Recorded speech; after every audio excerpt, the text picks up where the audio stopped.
السلام علیکم ورحمۃ اللہ وبرکاتہ۔ دوستوں، میں ہوں محمد راشد اقبال اور آپ دیکھ رہے ہیں ہمارا YouTube channel teach your self. دوستوں، اردو پیڈاگوجی سے متعلق ویڈیو کا جو سلسلہ شروع کیا ہوں، اسی کی اگلی کڑی کے طور پر آج میں ریٹ 2012 لیول 1 کا ایک کوشچن لے کر حاضر ہوا ہوں۔ اس میں لینگویج 2 کے طور پر اردو کا جن لوگوں نے سلیکشن کیا ہوگا، یہ وہ والا کوشچن ہے۔ ہم آج اس کو حل کرنے کی کوشش کریں گے۔ ریٹ 2012 لیول 1 اور لینگویج سیکنڈ اردو، ٹھیک ہے، یہ والا پیپر ہے۔ چلیے دیکھتے ہیں اس پیپر کے اندر کیا ہے۔ چلیے تو شروع کرتے ہیں۔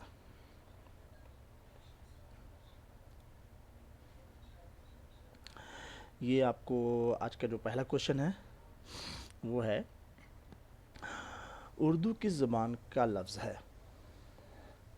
آپشن دے رکھا ہے فارسی، عربی، ترکی اور پنجابی۔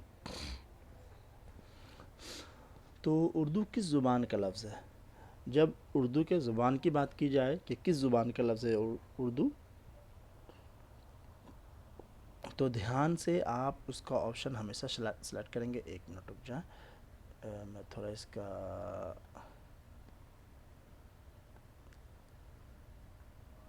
یہ چوز کر لوں۔ اوکے، تو میں کہہ رہا ہوں کہ اردو کی زبان کا لفظ ہے۔ جب یہ معلوم کیا جائے کہ اردو کی زبان کا لفظ ہے تو ہمیشہ آپ ترکی چوز کریں گے کہ اردو کا جو لفظ اردو ہے یہ کس زبان کا لفظ ہے۔ تو یہ لفظ اردو جو ہے ترک زبان کا لفظ ہے۔ ہاں، اردو کا رسم الخط اگر پوچھا جائے تو پھر آپ فارسی چوز کریں گے کہ فارسی رسم الخط میں اردو لکھی جاتی ہے، ٹھیک ہے۔ چلیے اگلا سوال، بچوں کو زبان سکھانے کے لیے آسان طریقہ کیا ہے؟ تصویروں کے ذریعے، کتابیں پڑھ کر کے، ریڈیو سن کر کے، یا تختی پر لکھ کر کے؟ تو بچوں کو اگر زبان سکھانا ہو تو اس کا سب سے آسان طریقہ جو ہے وہ ہے نمبر اے، تصویروں کے ذریعے۔ یعنی آپ بچوں کو زبان سکھانا چاہتے ہیں تو تصویروں کی مدد سے بچوں کو بہتر طریقے سے زبان سکھا سکتے ہیں۔ تصویریں دیکھ کر کے کہانی بتائیں، کہانی سنائیں، اور پھر بچوں سے کہیں کہ انہی تصویروں کی مدد سے وہ کہانی اپنے الفاظ میں بولیں۔ تو تصویروں کے ذریعے سے آپ بچوں کو آسانی سے زبان سکھا سکتے ہیں۔ اگلا سوال، طلبہ کی صلاحیت کا اندازہ کس طرح کیا جائے؟ بستہ کا وزن دیکھ کر؟ بالکل نہیں۔ سبق پڑھوا کر؟ ہاں۔ اور دیکھیں آپشن، اس کا چہرہ دیکھ کر؟ نہیں۔ ڈانٹ ڈپٹ کر؟ نہیں۔ تو بچوں کی صلاحیت کا اگر اندازہ کرنا ہو تو سب سے بہتر طریقہ ہے کہ اس سے سبق پڑھوا لے۔ اگر بچہ صحیح سبق پڑھ پا رہا ہے تو اس کا مطلب ہے کہ وہ بچہ اس زبان کو سمجھ رہا ہے اور سمجھ کے پڑھ رہا ہے، تو سبق پڑھوا کر کے آپ اس کا اندازہ لگا سکتے ہیں۔ اگلا سوال ہے،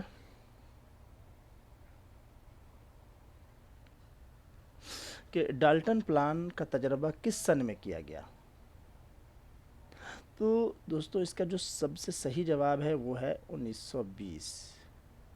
یہ ڈالٹن پلان کا جو تجربہ کیا گیا تھا یہ 1920 میں کیا گیا تھا، ٹھیک ہے۔ اب یہ ڈالٹن پلان کیا ہے؟ دراصل ڈالٹن پلان کا جو تصور ہے سب سے پہلے 1919 میں ہیلن پارکرسٹ نام کی ایک خاتون انہوں نے پیش کیا تھا۔ 1919 میں ہیلن پارکرسٹ نے 1919 میں یہ ڈالٹن پلان کا تصور پیش کیا تھا۔ خیر، ہے کیا یہ؟ تو ڈالٹن پلان دراصل ایک طریقے سے بچوں کو زبان سکھانے کا جو طریقہ ہے نا، میتھڈ، اسی میں سے ایک میتھڈ ہے۔ کیا ہوتا ہے اس میتھڈ کے اندر؟ اس کے اندر ہوتا یہ ہے کہ بچوں کو آزادی زیادہ دی جاتی ہے۔ یعنی ایک طریقے سے بچہ کو ہی کہا جاتا ہے کہ آپ اپنے پڑھنے کا جو پلان ہے، لیسن پلان، یا اپنے ٹائم ٹیبل اپنا خود سے تیار کریں کہ کب پڑھیں گے، کیا پڑھیں گے، ہے نا۔ تو اس کے تحت جب بچہ اپنی رفتار سے جو ہے سیکھتے ہیں، اور جب ضرورت محسوس ہوتی ہے تو اس وقت جو ہے معلم بچے کو انڈیویجولی، انفرادی طور پر بچے کی مدد کر دیتا ہے، ٹھیک ہے۔ تو معلم صرف مدد کرتا ہے، بچہ خود سے اپنی رفتار سے سیکھتے ہیں، اور اپنا ٹائم ٹیبل اور وہ ساری چیزیں، اپنا اسائنمنٹ اور سلیبس، وہ بچہ خود ہی تیار کرتے ہیں اور خود ہی اس کے حساب سے اپنے اس کام کو مکمل کرتے ہیں، ٹھیک ٹھیک ہے، اس میں کوئی فارمل کلاس روم نہیں ہوتا ہے، ٹھیک ہے، یہ کچھ چیزیں ہیں ڈلٹن پلان سے متعلق۔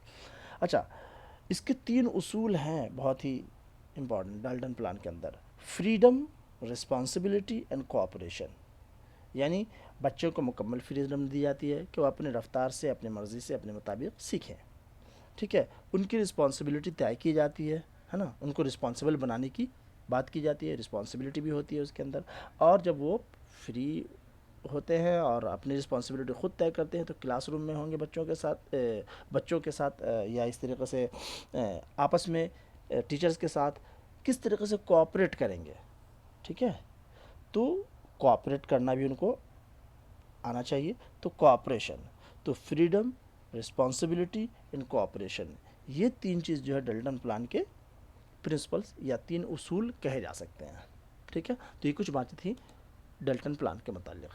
تو ڈلٹن پلان کو کب جو پیش کیا گیا تھا، کب کیا گیا تھا؟ 1919 میں، 1919 میں کس نے پیش کیا تھا؟ یہ ایک تھی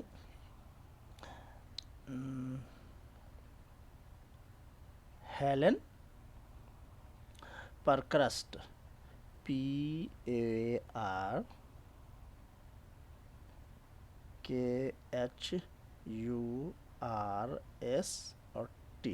پرکرسٹ، یہ نام تھا ان کا۔ تو ہیلن پرکرسٹ تھی، انہوں نے 1919 میں یہ ڈلٹن پلان سب سے پہلی مرتبہ پیش کیا تھا، پھر اس کا تجربہ 1920 میں کیا گیا۔ چلیے آگے دیکھیں، اگلا سوال ہے، زبان سیکھنے میں درجہ ذیل جدید آلات معاون ہو سکتے ہیں، کون کون سے آلات؟ ٹیپ ریکارڈر، ریڈیو، ٹیلی ویژن، انٹرنیٹ، بالکل صحیح ہے۔ آگے دیکھیں، موبائل مددگار ہو سکتا ہے، مائکرو ویو ہو گیا، گھڑی نہیں، تو جو صحیح آپشن ہے وہ ہے نمبر 1۔ یہ ساری چیزیں زبان سیکھنے کے جدید آلات کے طور پر معاون ثابت ہو سکتی ہیں۔ بچوں کو پڑھانے کے لیے کس طرح آمادہ کیا جائے؟ ان پر سختی کر کے نہیں، بچوں کو پڑھانے کے لیے یا بچوں کو پڑھنے کے لیے کس طرح آمادہ کیا جائے؟ ان پر سختی کی جائے؟ بالکل نہیں۔ ان کے سرپرستوں سے شکایت کی جائے؟ نہیں، یہ بھی اچھی چیز نہیں ہے۔ بچوں کو آگے بڑھانے میں ان کی امداد اور مشوروں کو اہمیت دی جائے؟ بالکل صحیح۔ تو صحیح آپشن ان کے حال پہ چھوڑ دیا جائے، یہ بھی نہیں ہونا چاہیے۔ تو جو صحیح جواب ہے وہ یہ ہے کہ بچوں کو آگے بڑھانے پہ جو ان کی مدد آپ کر سکتے ہیں وہ کیجیے، اور ان سے مشورہ کریں، ان کے مشوروں کو اہمیت دیجیے کہ جو ٹھیک ہے، یہ تو سی والا آپشن صحیح ہے۔ اگلا سوال، تدریس کا معقول گر کیا ہے؟ معقول گر طریقہ ہے نا، کیا ہے؟ آسان سے مشکل کی طرف، طلبہ کو ان کے حال پہ چھوڑ دیں، نہیں، سبق کی مشکلات سے آگاہ کریں، منطقی انداز اختیار کریں، سب سے بہتر طریقہ یہ ہے، اس کو میگزمس بولتے ہیں، ٹیچنگ میگزمس بولتے ہیں، ٹھیک ہے، یہ ہے نمبر 1، یعنی آسان سے مشکل کی طرف، ایزی ٹو ڈیفیکلٹ، آسان چیزیں کو سکھائیں، پھر اس کے بعد تھوڑی سی مشکل، پھر تھوڑی سی مشکل، اس طریقے سے ان کو سکھایا جائے۔ چلیے اگلا سوال، اردو زبان طلبہ کو کس طرح سکھائی جائے؟ اردو زبان سکھانے کے لیے کیا کرنا چاہیے؟ پہلے فارسی پڑھاؤ، ہندی پڑھاؤ، پہلے حروف تہجی کی شناخت کراؤ، یہ صحیح ہے آپشن، اور پہلے عربی سکھاؤ، نہیں، سب سے بہتر طریقہ کیا ہے؟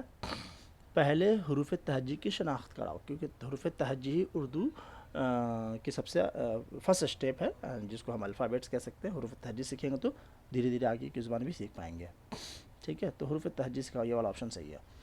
آگے اگلا سوال ہے، طلبہ کا تلفظ کس طرح بہتر ہوگا؟ سبق کی بلند خوانی سے، سبق کی نقل کرنا، مشکل الفاظ کے معنی لکھنا، معنی سے تلفظ کے کیا لینا دینا ہے بھائی؟ نہیں، تو اس کا مطلب ہے کہ سبق کے نقل کرنے سے، نقل نہ، سبق کی بلند خوانی، جو صحیح جواب ہے وہ کیا ہے؟ سبق کی بلند خوانی سے، جب بچے بلند الفاظ بلند خوانی کریں گے، بلند تلفظ سے پڑھیں گے، تو بولنے کا جو لہجہ اور تلفظ ان کا درست ہوگا، ٹھیک ہے، تو بلند خوانی سے۔